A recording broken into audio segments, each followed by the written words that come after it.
எல்லாருக்கும் என் அன்பார்ந்த வணக்கம். எல்லாரும் சிறப்பா, செழிப்பா, ஆனந்தமா வாழ என்னுடைய வாழ்த்துக்கள். இன்னைக்கு நம்ம ஒரு ரொம்ப முக்கியமான பதிவ பார்க்க போறோம். குழந்தைங்க கல்வியில சிறக்க என்ன கோவில்? எல்லாருக்கும் அவங்க குழந்தைங்க நல்லா படிக்கணும்னு ஆசை இருக்கும். குழந்தைங்க படிப்புல சிறந்து விளங்குறாங்கன்னா, அது அப்பா, அம்மா சொல்லியோ, இல்ல ஆசிரியர்கள் சொல்லி நல்ல மதிப்பெண் வாங்குறதுல மட்டும் இல்ல. அவங்களா ஆர்வம் காட்டி படிக்கிறதுல. நல்ல மார்க் வாங்க அப்படின்னு நம்ம சொல்லிட்டே இருக்காம, எனக்கு படிக்கணும், எனக்கு இது படிக்க ஆசையா இருக்கு அப்படின்னு குழந்தைங்களா ஆர்வம் காட்டி படிக்கிறாங்க இல்லையா? அது ரொம்பவே முக்கியமான ஒரு விஷயம். அப்படி இருக்கிற குழந்தைங்க தான் அவங்களுடைய சுய முயற்சியோட நல்ல ஒரு எதிர்காலத்த அமைச்சுப்பாங்க. ஸோ உங்க குழந்தைங்களுக்கு தானா படிப்புல ஆர்வம் வரணும். அவங்க புரிஞ்சு படிக்கணும். அவங்க ஞானம் வளரணும்.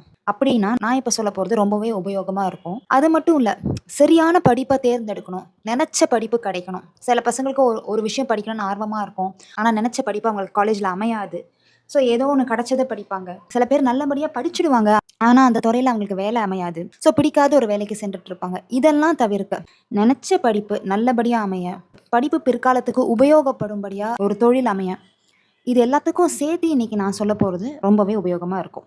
இன்னொரு வகையிலயும் இந்த பதிவு ஏன் ரொம்ப முக்கியம்னு நான் நினைக்கிறேன்னா, குழந்தைங்க தான் இந்த பூமியோட எதிர்காலம். நம்ம குழந்தை வாழறதுக்கு ஒரு நல்ல சமூகம் தேவை. ஸோ இன்னைக்கு இருக்கிற குழந்தைங்க தான் இன்னும் ஒரு 30 வருஷத்துல இந்த சமூகமா மாறப் போறாங்க.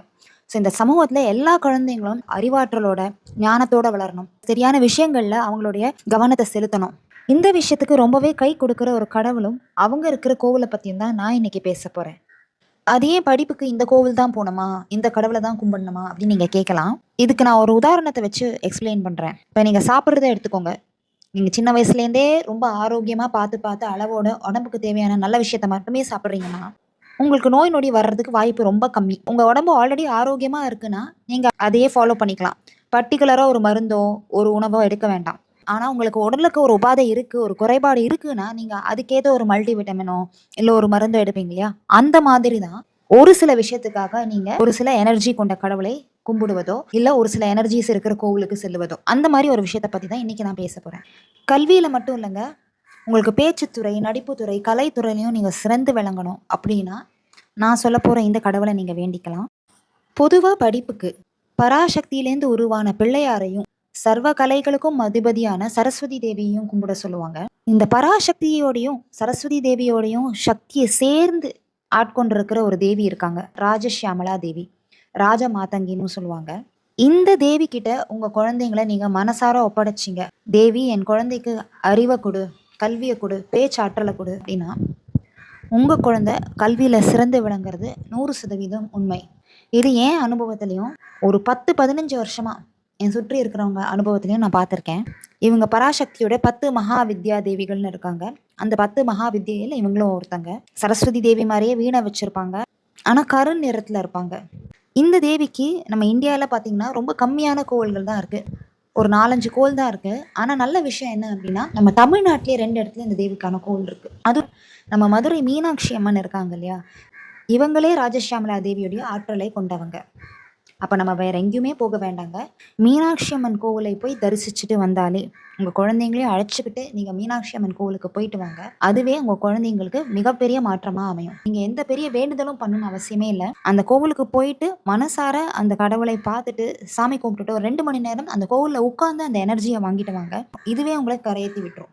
ஆனா ரொம்ப முக்கியம் என்ன, கோவில்ல இருக்கும்போது மத்த விஷயங்கள்ல ஈடுபடக்கூடாது. அங்க போய் கதை பேசுறதோ, இல்ல ஃபோன பார்த்துட்டு இருக்கிறதோ, அந்த மாரி இல்லாம, இந்த கோவிலுக்கு வர முடிஞ்சது எவ்வளோ பெரிய ஒரு பாக்கியம் அப்படின்னு நினைச்சுட்டு, அந்த அம்பாள் கிட்ட மனசார நீங்க உங்களையே சமர்ப்பிச்சுக்கோங்க. அங்க உட்காருங்க. உங்க குழந்தைங்க ரொம்ப சின்ன குழந்தைங்கன்னா, அவங்களுக்கு இதெல்லாம் புரியாது. அவங்கள நீங்க உங்க கூட கூட்டிட்டு போய் உட்கார வைக்கலாம். உடனே போக முடியாது. இப்போ உங்க குழந்தைங்க 10த் +2 எக்ஸாம் எழுத போறாங்க. நீங்க மதுரை கிட்ட இல்ல, உடனடியா போக முடியாது அப்படின்றவங்களும் மனசளவுல நீங்க வேண்டிக்கோங்க. வேண்டிட்டு எப்போ முடியுமோ அப்போ அழைச்சிட்டு போங்க. முடிஞ்ச அளவுக்கு படிக்கிற குழந்தைங்கள ஒரு முறையாவது இந்த கோவிலுக்கு கூட்டிட்டு போயிட்டு ஒரு 2 மணி நேரம் உட்கார வச்சுட்டு அந்த வைப்ரேஷன் வாங்கிட்டு வாங்க. ராஜஷ்யாமலா தேவி கிட்ட உங்க குழந்தையோட கல்வி சார்ந்த முடிவுகளை சமர்ப்பிச்சிடுங்க. மிக சீராக அவங்க கல்வி பயணம் செல்லும்.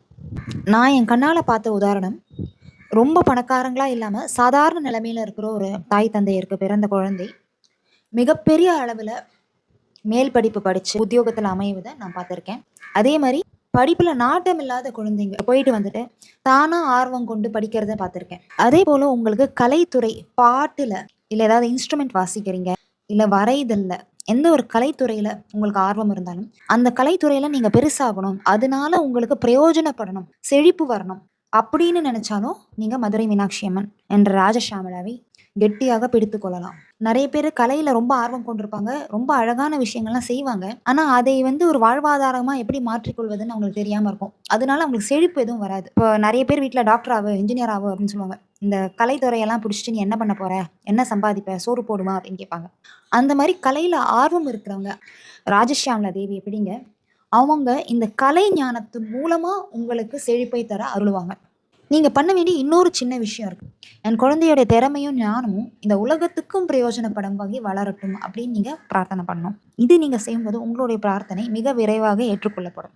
நீங்க அந்த கோவிலுக்கு செல்லவே முடியலனாலும் அந்த தேவி உங்களை வந்து அருளுவாங்க. நீங்க ராஜஷியாமலா தேவியை பிடிச்சுக்கோங்க. நாமக்கல்ல ஒரு கோவில் இருக்கு, கர்நாடகாவில் ஒரு கோவில் இருக்கு, அப்புறம் நார்த்தில் ஒரு கோவில் இருக்கு. பட் ரொம்பவே சுலபமாக மதுரை மீனாட்சி அம்மன் கோவில் போங்க. அங்க இருக்கிற மதுரை மீனாட்சி தேவியே ராஜஷியாமலா தான், ராஜமாதங்கி தான். சரணாகதி அடையுங்கள். உங்கள் குழந்தை சிறப்பாக படித்து வருவாங்க. இந்த பதிவு எத்தனை பெற்றோர்களுக்கு முடியுமோ நீங்கள் ஷேர் பண்ணுங்கள். கலைத்துறையில் இருக்கிறவங்க எல்லாருக்கும் நீங்கள் ஷேர் பண்ணுங்கள். அடுத்த வீடியோவில் உங்களை சந்திக்கும் வரை நன்றி, வணக்கம்.